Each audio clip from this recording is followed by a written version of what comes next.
नाम मैं सार्थक रंजन, पप्पू यादव जी का पुत्र। और मैं नहीं चाहता था कि हमारी मुलाकात ऐसे हो, पर जैसे पापा कहते हैं कि समय और परिस्थिति के सामने किसी का बस नहीं चलता है, तो प्रणाम स्वीकार करिए मेरा। और मैं कल जो हुआ उसके बारे में बात करना चाह रहा हूँ। कल दो घटनाएं हुई, एक जो बिल्कुल नहीं होनी चाहिए थी और दूसरी के बारे में सोच के सुकून मिलता है। कल हम सब ने मिलके एक व्यक्ति के ऊपर अन्याय जो जो हुआ है, हम सब ने मिलके ट्विटर पे हमने उस ट्रेंड को नंबर 1 कर दिया और काफ़ी घंटों तक रहा। मैंने भी ट्वीट किया घर पे अपने आराम से सोफे में बैठ के, उसे नंबर 1 ट्रेंड की दौड़ पे लगे रहे सोचा। पर वो कल हुआ और कल चला गया है। और अब जब जेल जाने की बारी आई है तो मेरे पिता अकेले हैं। कल 9 बजे से लेके आज सुबह 3 बजे तक वो सिर्फ एक मुजरिम की तरह ट्रीट हुए हैं। और मैं जानना चाहता हूँ कि उनका जुर्म है क्या। हॉस्पिटल्स की जो हालत है बिहार में, उसकी सच्चाई दिखाना जुर्म है, या दवाइयाँ नहीं हैं तो जिनको ज़रूरत है उनको दवाइयाँ पहुंचाना जुर्म है, लोगों को खाना देना जुर्म है, या जो काला बाजारी चल रही है दवाइयों की उसको पेश करना जुर्म है। सबसे बड़ा जुर्म मेरे को ये लग रहा है कि एक नेता के घर पे जो छापा मार के उन्होंने आप लोगों के लिए जो एम्बुलेंसेस यूज़ होनी थी वो बस घर पे पड़ी हुई थी, और वो बस ये चाह रहे थे कि वो सारी एम्बुलेंस यूज़ हों आप लोगों के लिए। मुझे लग रहा है कि यही जुर्म उनका सबसे बड़ा रहा।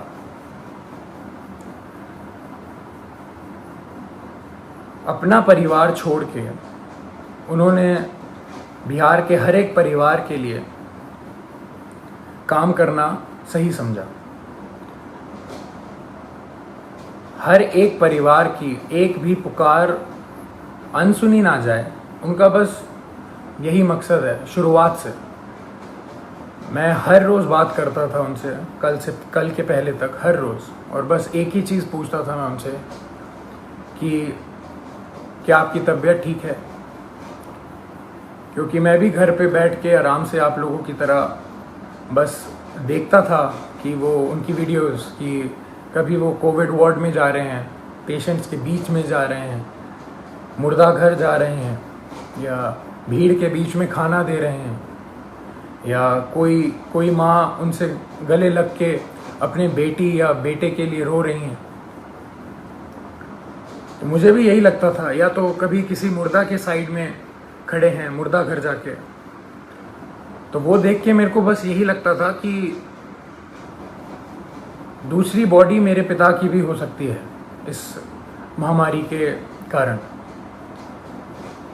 और हमेशा जब भी मैं उनसे पूछता था कि पापा मास्क पहन रहे हैं या आप सैनिटाइज कर रहे हैं या कुछ ध्यान रख रहे हैं, तो वो कहते थे कि मुझे कुछ नहीं हो सकता, क्योंकि मेरे साथ पूरा बिहार है, उनका स्नेह है, उनकी दुआ है। और वो आज अकेले बीरपुर में पूरी रात नहीं सोए हैं और अकेले हैं, और जहां उन्हें रखा गया है वो बिल्डिंग किसी भी वक्त टूटने के दम पे है। और जब ऐसा व्यक्ति इतना काम करके, इतनी सच्चाई से काम करके अकेला पड़ जाए, तो बुरा लगने वाली बात है ये कि उन्होंने हर एक घर के लिए अपना घर छोड़ा है, अपने घर की जिम्मेदारियां छोड़ के आप सबके बीच रहने का संकल्प लिया, आप सबके लिए जीने के लिए संकल्प लिया। हमने कल बहुत साथ दिया उनका ट्विटर पे और इस पे नहीं, पर सिर्फ ट्विटर ही चीज़ नहीं रह गई है, सिर्फ नंबर 1 ट्रेंड होना ही नहीं रह गया है। जब ऐसा व्यक्ति अकेला पड़ जाए जो रात दिन सेवा करे लोगों की और लोगों के लिए ही जिए, अपना सब कुछ छोड़ के, अपना सब कुछ त्याग के। हम लोगों ने बोलते थे आ जाइए, आप वापस आ जाइए, ठीक नहीं है, रिस्की है, सही नहीं रहेगा, मगर उनका एक ही कहना था हमेशा कि बिहार के लोगों को मेरी ज़रूरत है और मैं बस वही कर रहा हूँ।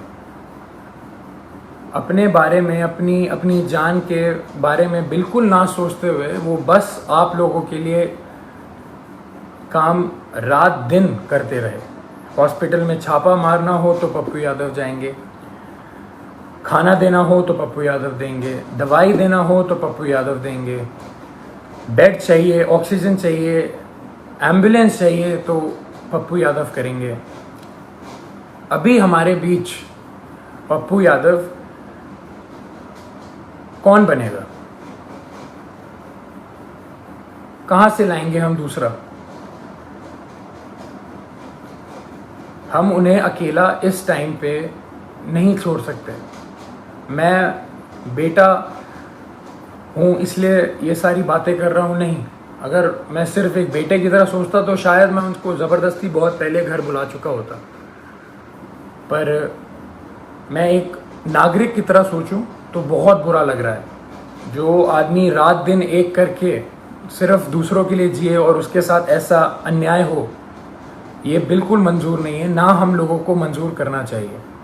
मैं पहली बार आया हूँ आप सबके सामने और ये बिल्कुल भी एक्सेप्ट करने वाली चीज़ नहीं है जो हुआ है मेरे पिता के साथ। कल से हुए जा रहा है और अभी भी हो रहा है।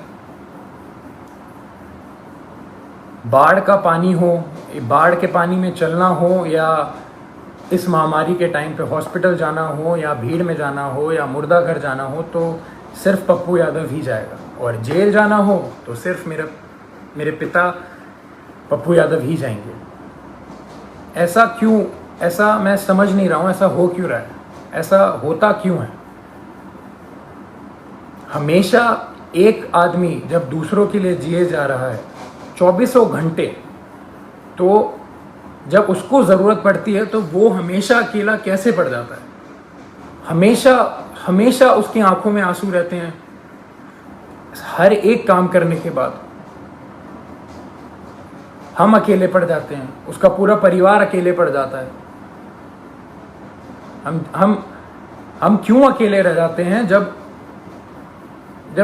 वो व्यक्ति रात दिन बस दूसरों के लिए जीता है? तो दूसरे क्यों नहीं खड़े हो सकते उसके लिए?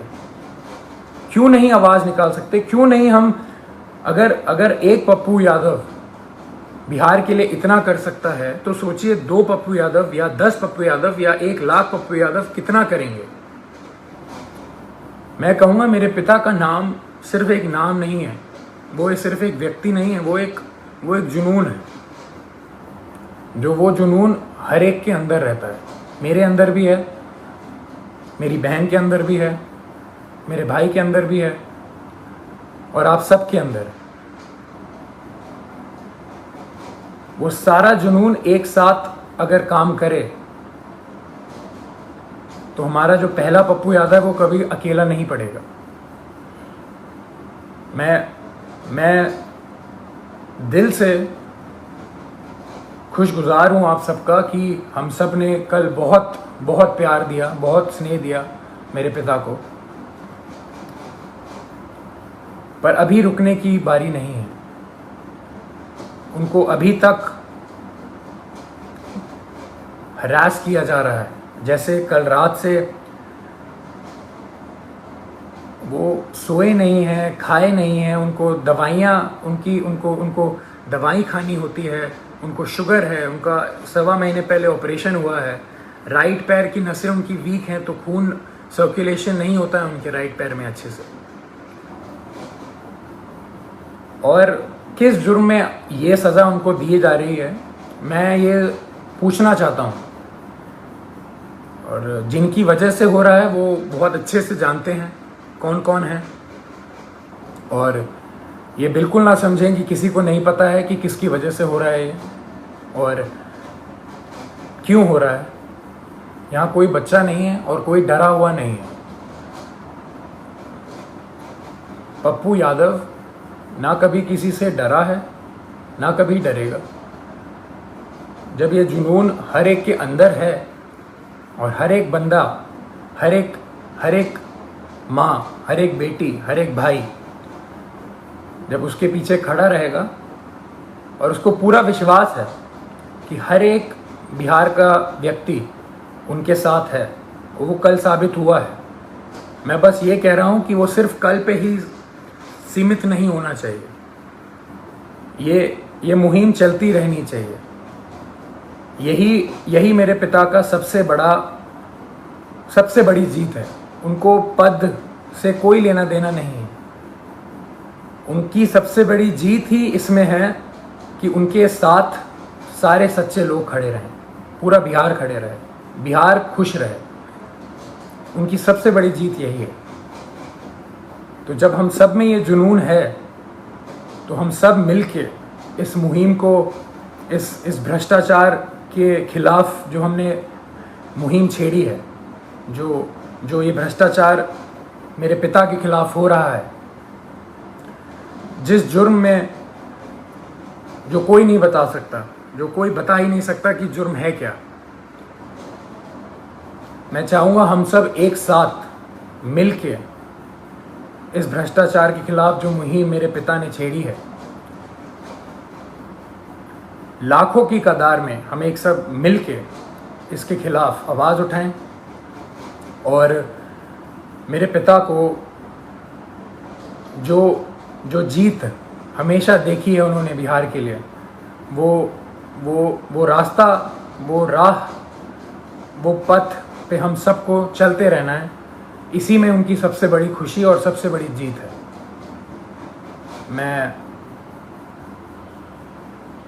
मैं बहुत खुश नसीब महसूस करता हूँ कि मैं अभी यहाँ बैठ के आपके सामने ये सब बोल पा रहा हूँ। ये मेरे पिता का संघर्ष ही है जो इतना प्रेम उन्हें मिलता है, और उनके नाम की वजह से मैं यहाँ पे बैठा हूँ तो आप सबके बीच में मेरी आवाज़ जा पा रही है। उनके संघर्ष को हम सबको मिलके उसकी आग को उठा के ही रखना है, बुझने नहीं देना है।